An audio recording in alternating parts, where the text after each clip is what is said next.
Bendito seja Deus e Pai de nosso Senhor e Salvador Jesus Cristo. Eu sou o pastor Edivaldo Pereira e você está no canal Rascunho DVD.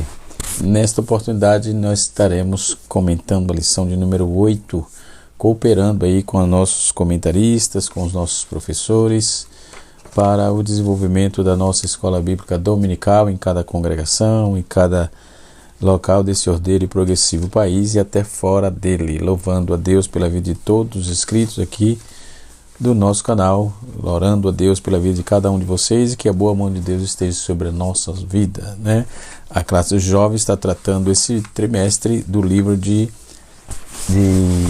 Provérbios, né?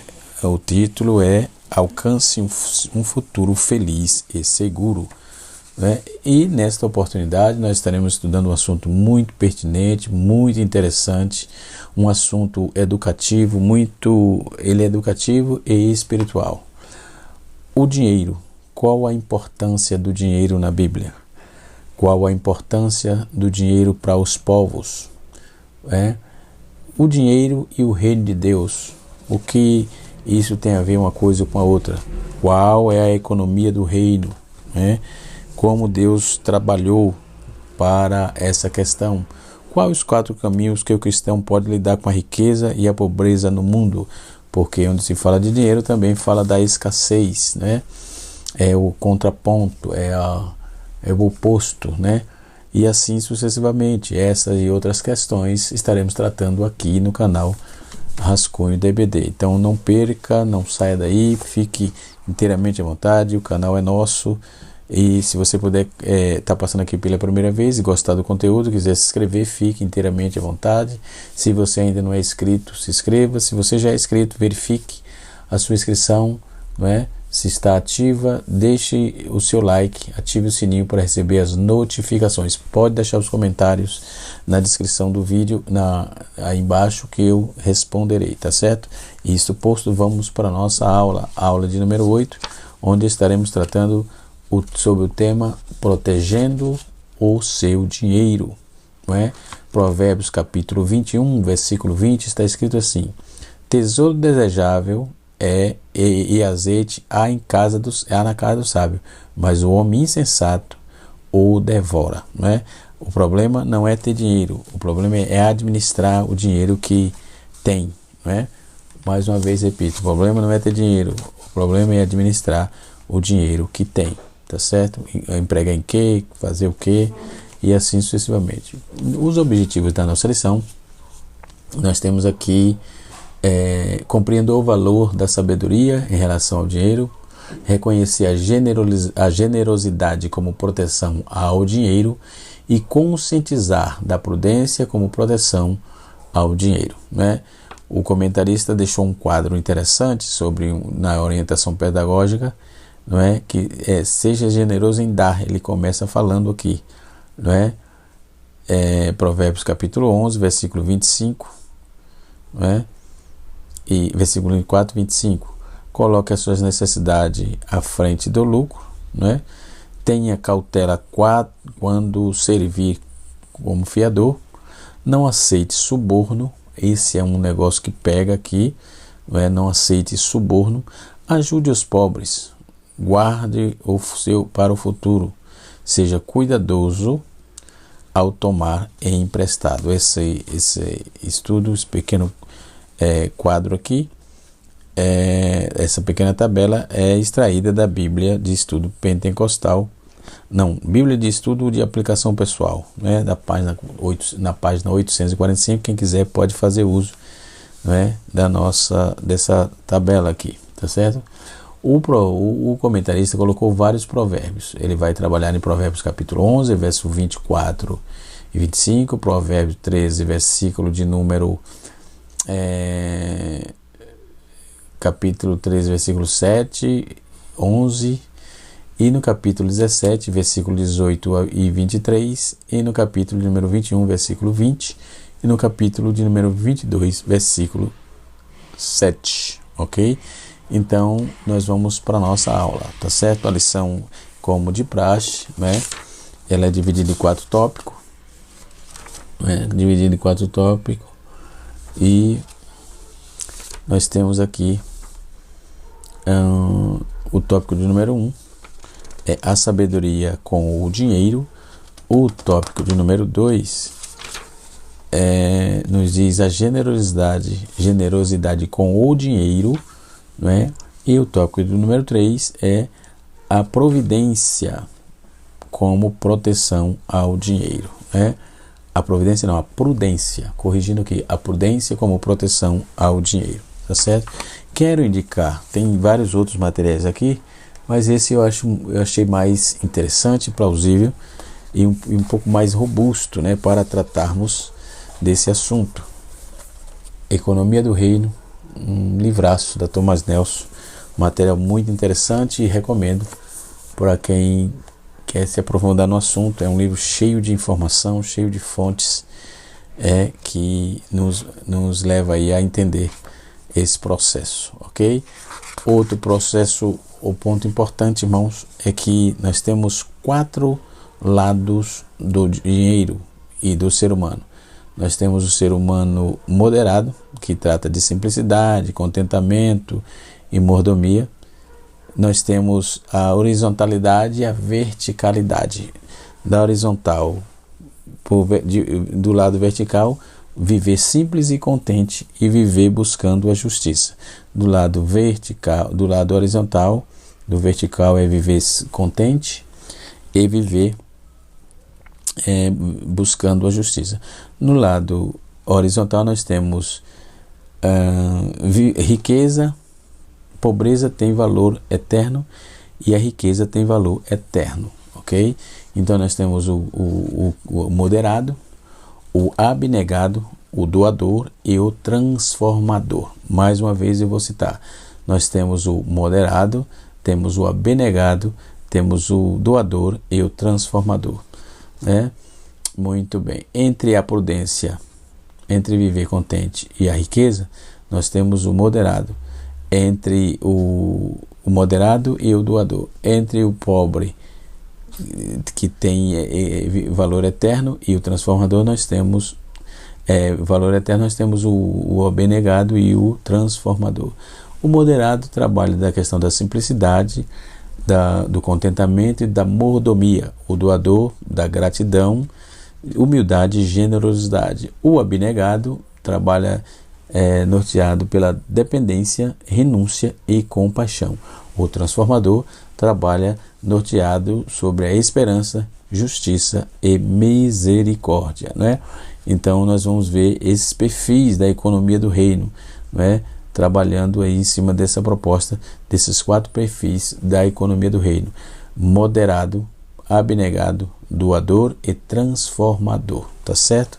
É assim o reino de Deus caminha, e trabalhando dentro da questão do dinheiro, né? Dentro da questão da economia do reino, e assim vamos tocando, vamos embora, vamos caminhando, né? Nós temos aqui informações interessantes nessa revista, uma revista muito interessante, né? Muito interessante o tema de hoje, né? Jesus tem muitos que amam o seu reino celestial, mas poucos que carregam a sua cruz. Muitos que desejam consolo, mas poucos a tribulação. Muitos sentarão à mesa com ele, mas poucos compartilharão o seu jejum. Todos querem alegrar-se com ele, mas poucos desejam com ele sofrer. Onde se encontrará alguém disposto a servir a Deus sem procurar uma recompensa? Thomas Kempis trabalhou esse comentário, né? Essa frase interessante. Essas frases aqui interessantes. Thomas Kempis viveu de 1380 a 1471, né? Que foi um pensador, né, interessante. Outra proposta interessante nós temos de Cipriano de Cartago, quando ele fala da questão do abnegado, né? Ele vai trabalhar a questão: rejeite as coisas deste mundo, a fim de colocar os seus pensamentos nas coisas celestiais. Dê roupas terrenos a Cristo. Deem roupas terrenas a Cristo para receber vestes celestiais. Compartilhe comida e bebida neste mundo para se juntarem a Abraão, Isaque e Jacó no banquete celestial. Cipriano de Cartago, um dos pais da igreja, não é? Bendito seja Deus. Então, essa é a visão de muitos homens de Deus que passaram por essa terra com respeito à economia do reino de Deus, né? E a administração do dinheiro e assim sucessivamente, né? Ambrósio de Milão dizia assim: a igreja possui ouro não para acumular, mas para distribuir, ajudar aqueles que necessitam. Nada é útil a não ser para beneficiar, que beneficie a todos. Ambrósio de Milão, também pai da igreja. Então é totalmente diferente nos dias de hoje, né?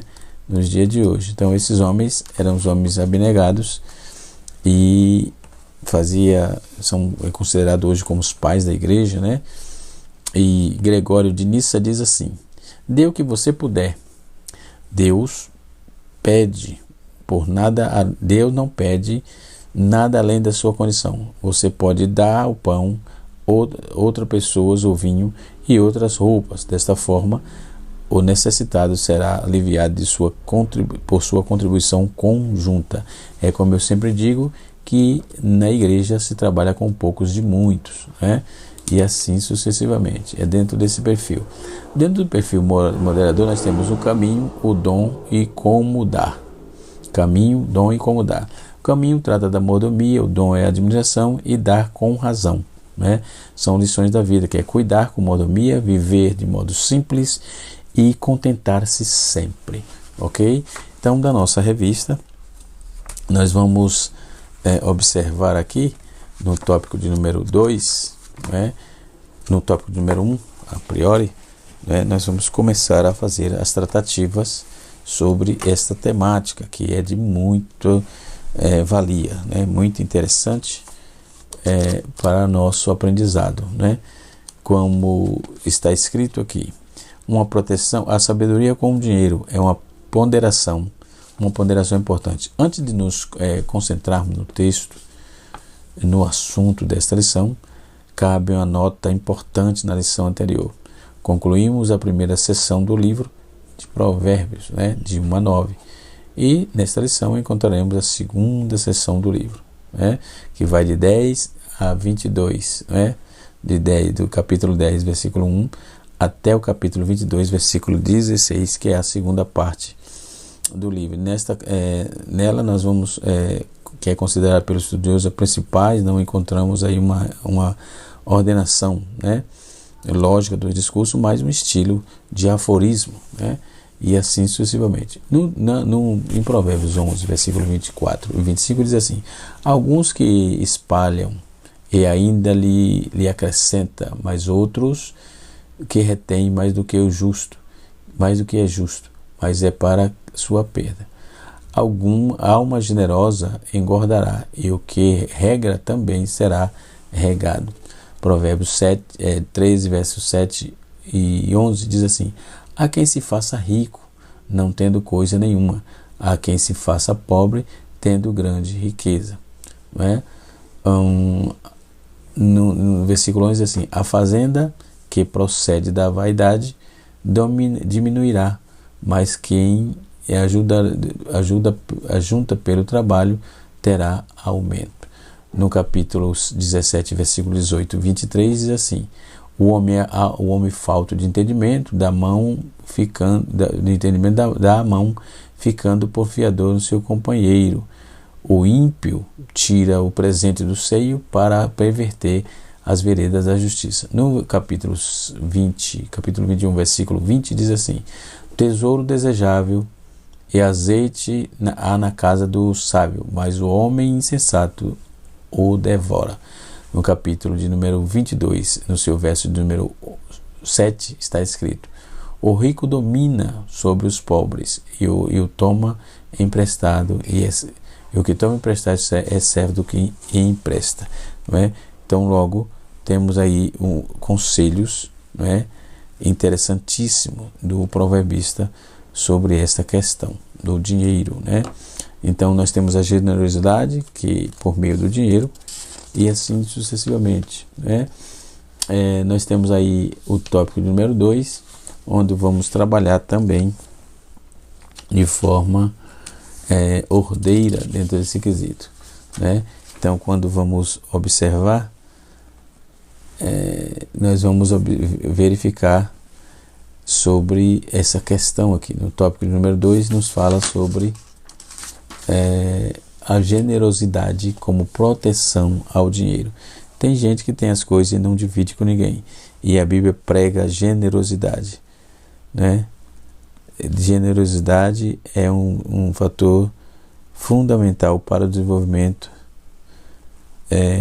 da igreja, dos irmãos, da fé, dentro do contexto, no seu contexto geral, ou até mesmo fora da igreja, certo?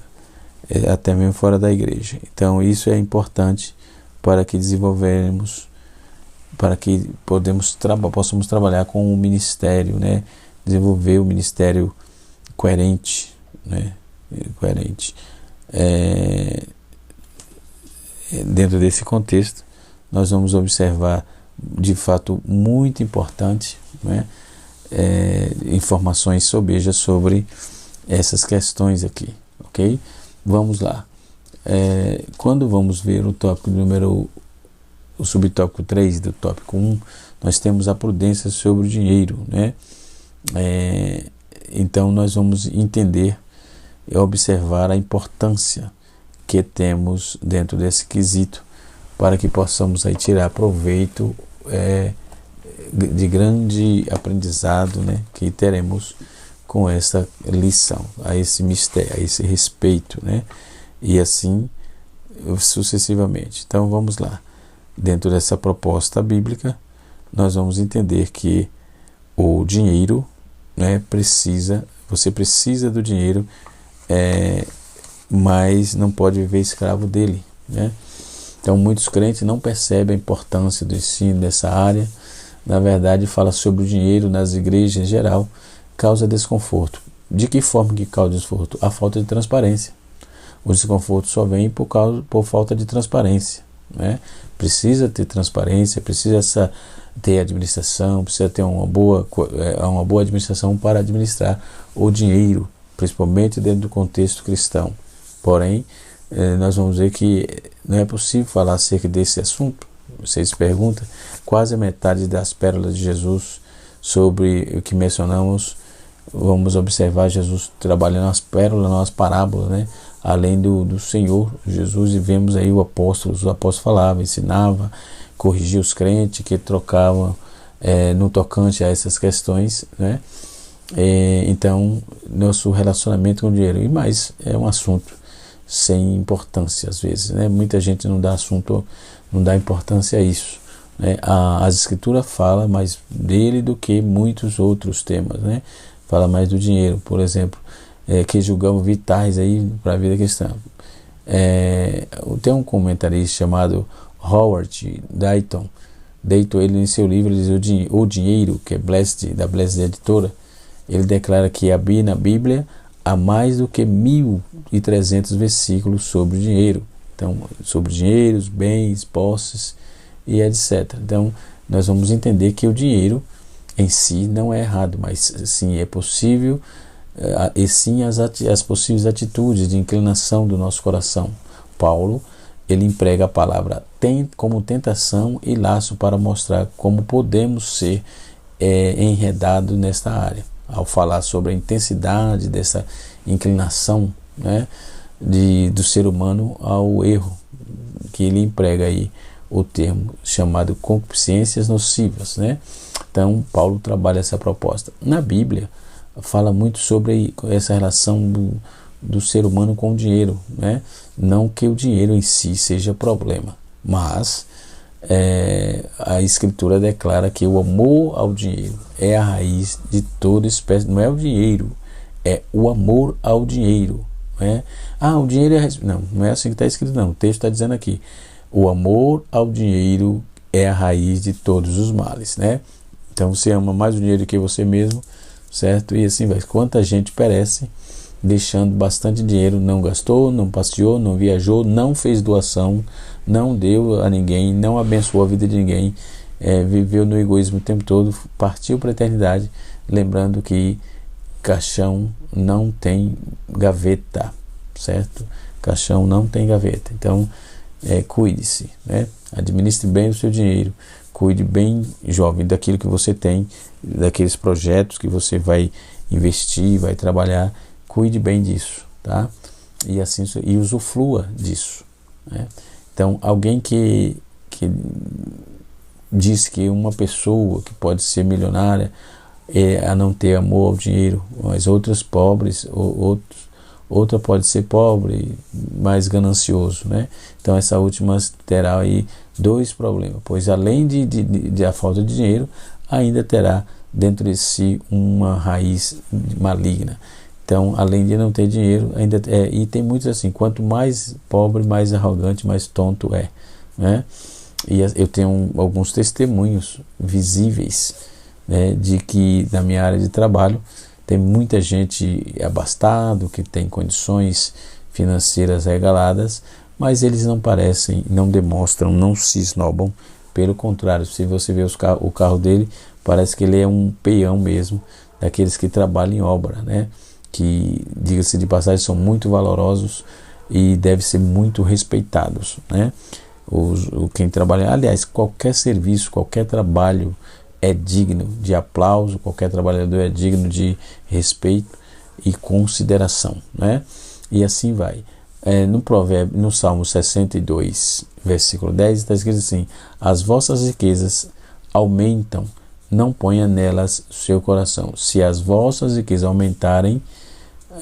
aumentam, não ponhas nela os vossos corações. O que as Escrituras nos ensina é que não devemos ter o coração no dinheiro e que não devemos ter o amor nele, não é? Então não há nada de errado no fato das pessoas terem dinheiro, né? O errado é quando o dinheiro tem esta pessoa. Não é você ter dinheiro, é o dinheiro te ter. Esse é o problema. Você ter dinheiro é uma coisa, o dinheiro te ter, te dominar é outra situação. Então você pode ter o dinheiro, mas o dinheiro não pode te ter. Então vivemos dias de consumismo, manipula as pessoas com esse consumismo, o desejo de ser, de ter influência dentro da sociedade. Não estamos aí fora do alcance dessa influência, por isso que a palavra de Deus nos adverte sobre isso. Em Timóteo, capítulo número 6, versículo 9 e 10, diz assim: mas os que querem tornar-se rico, caem em tentação, e em laço, e muitas concupiscências loucas e nocivas, os quais submergem os homens, né, na ruína e na perdição, porque o amor ao dinheiro é a raiz de toda espécie de males. A nossa cobiça, alguém desviarem, e nossa cobiça, alguns se desviaram da fé e se transportaram a si mesmo com muitas dores. Então, a advertência bíblica é muito clara sobre isso. E não é sobre o dinheiro, é sobre o amor ao dinheiro, né?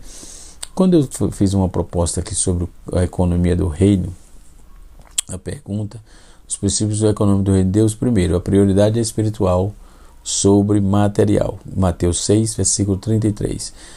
Dívidas ou dádivas e não acumulação. Atos capítulo 2, versículo 44 45. Compartilhamento e generosidade. 2 Coríntios capítulo 9, versículos 6 e 8. Trabalho honesto e digno, né? 2 Tessalonicenses, versículo de número 3, versículo do verso 10 até o verso 12. Não idolatrar ao dinheiro, né?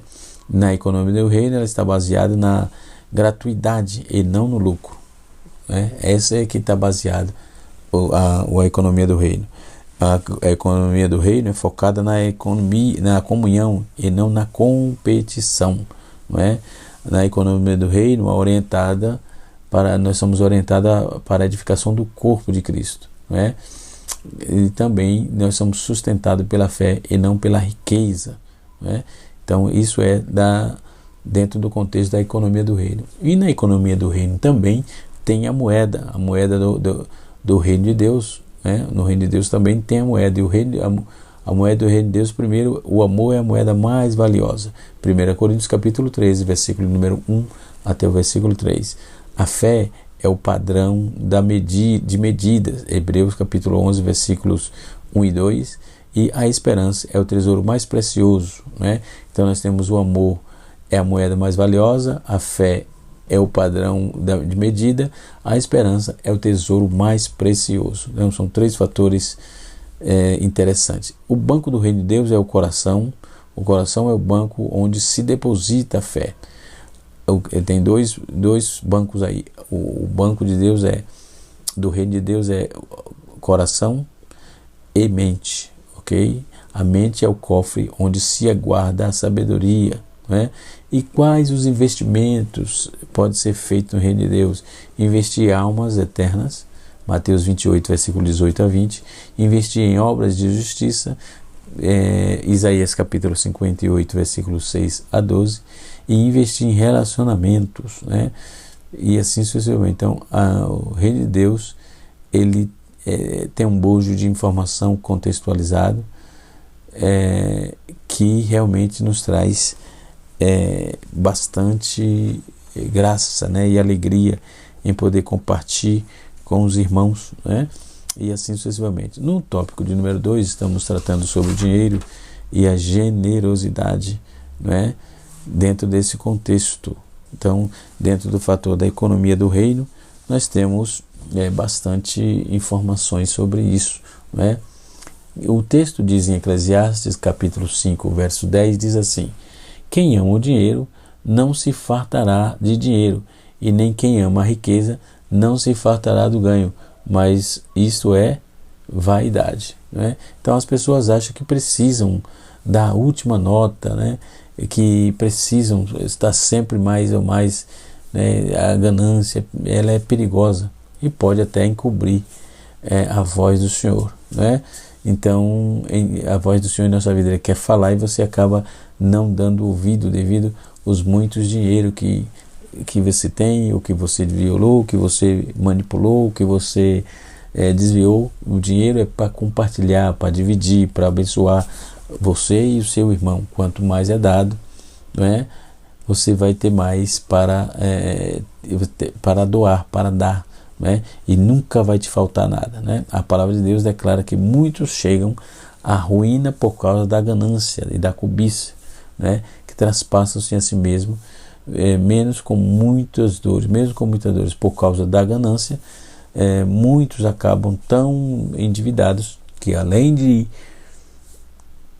perder completamente a paz e a saúde e a honra, também perdem a família e a sua própria alma. O problema não está no dinheiro, e sim no domínio que ele pode exercer sobre a sua vida, sobre a nossa vida, sobre a vida do ser humano, sobre a vida de alguém. Então o problema não está no dinheiro, o problema está no domínio que ele tem sobre as pessoas. Então as Escrituras, elas nos advertem sobre esses tropeços quando diz assim, quando o texto nos aponta isso, né?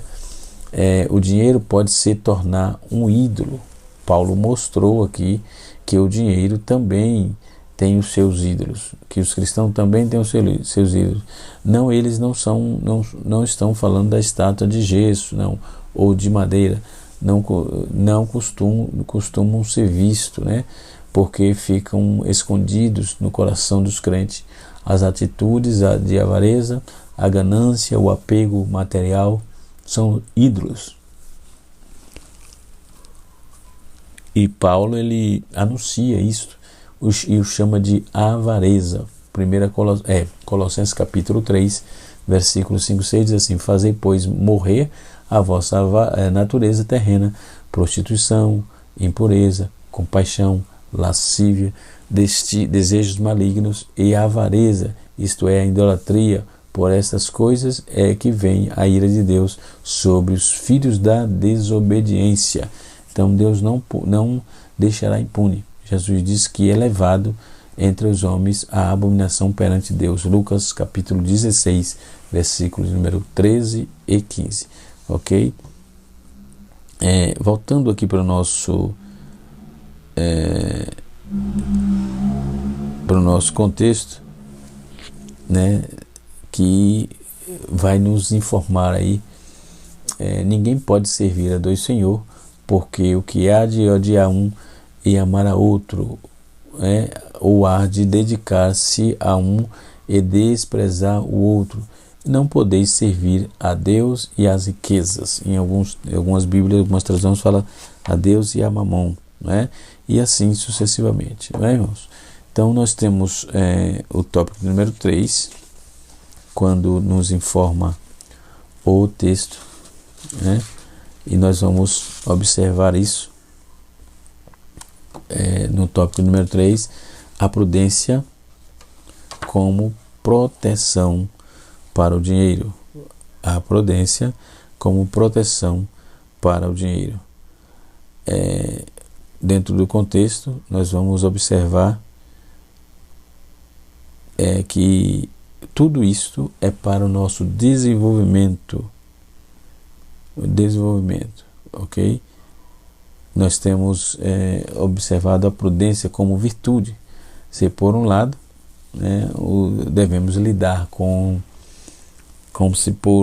devemos lidar com o dinheiro sobre a égide da generosidade. Por outro lado, devemos lidar sobre a égide da prudência. Então, nós temos a generosidade e a prudência aí, que elas se intercalam,